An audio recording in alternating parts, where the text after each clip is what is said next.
Hello everyone. Today we're going to talk about the Miller method and floor time / DIR.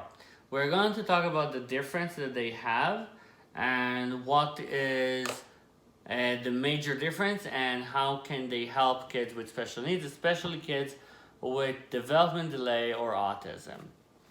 So the Miller method is actually, we are not following the child. We are looking for the child's interest, the way that he's watching the world, looking at the world. What we said in previous sections of the movies, that it's the Umwelt. We have our own assessment to see where he is, and we go from there and use that as our starting point for the therapy.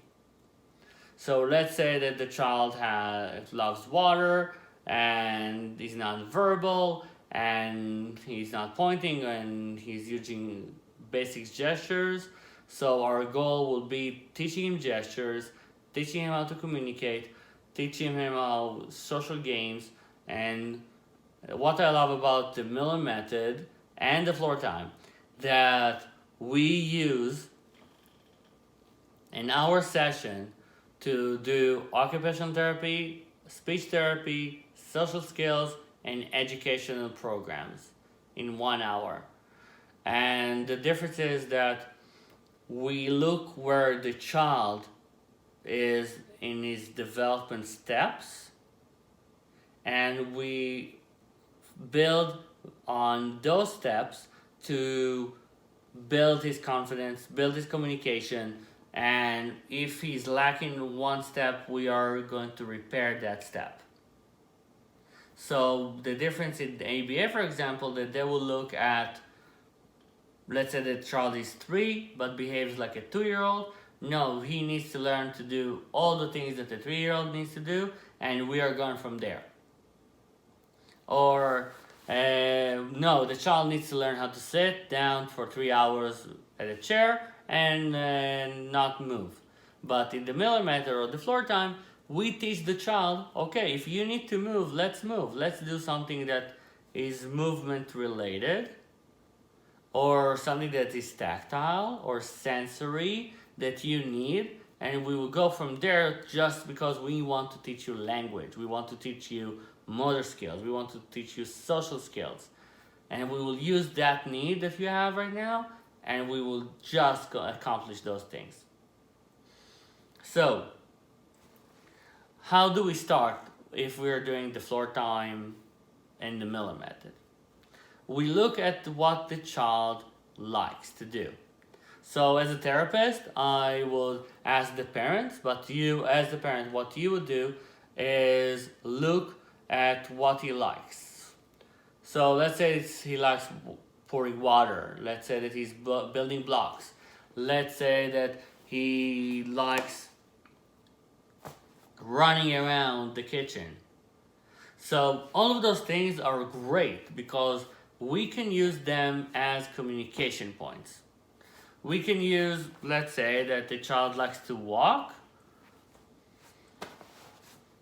So what I would do, I would put steps.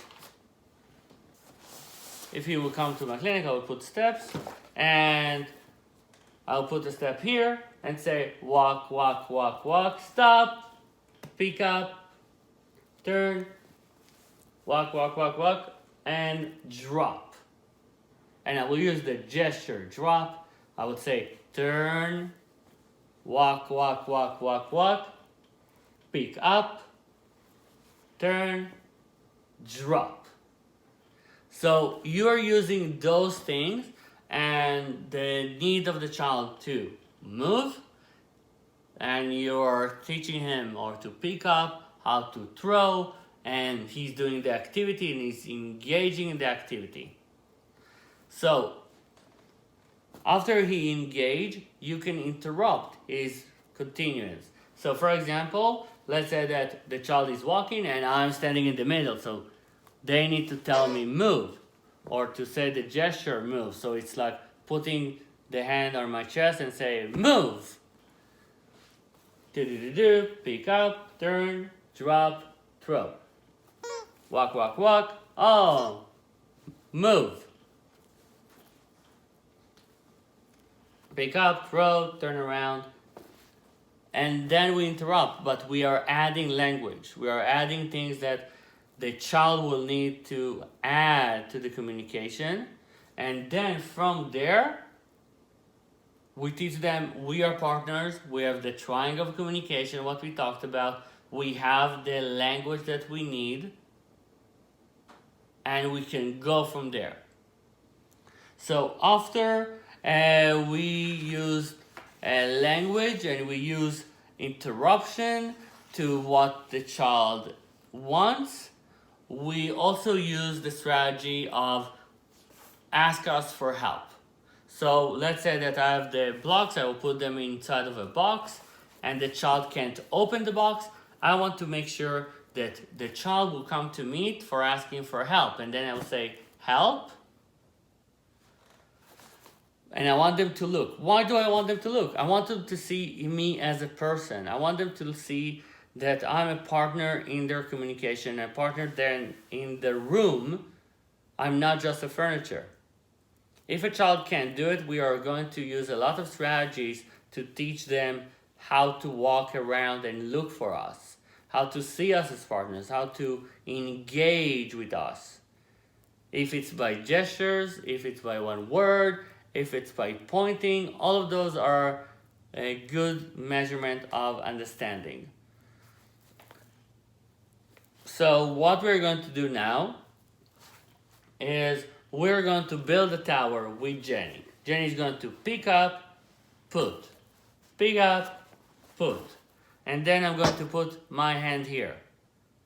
And then she sees my hand, she will say, move. And then she will take the other block and put it on. And then I say, push. And I'm looking behind, like in front of her, and say, push, push. And I'm making sure that we have eye contact to see that we are connected to the same action. And I want to see that when I push, she's looking at the tower and making sure that our communication is clean. It's not forced. It's not turn around, look, push, push, push. No, I want to see if she's interested in me pushing. So if I see that she's not looking, I might put her on it and say, push, push, push, push, push, and see if she falls in. Oh, come back. Push, push, push, push, and come back. So the interruption would be that she's part of it, and she needs to say something on being in a communication stat, so we can help each other. I can help her by her using words. I hope you enjoyed this movie. This is a short one, I know. And our next one is going to be another communication and the Miller method in floor time. If you have any questions, leave it in the comment section. And also, you can send me an email to info@autismcan.ca, or you can also view our previous videos.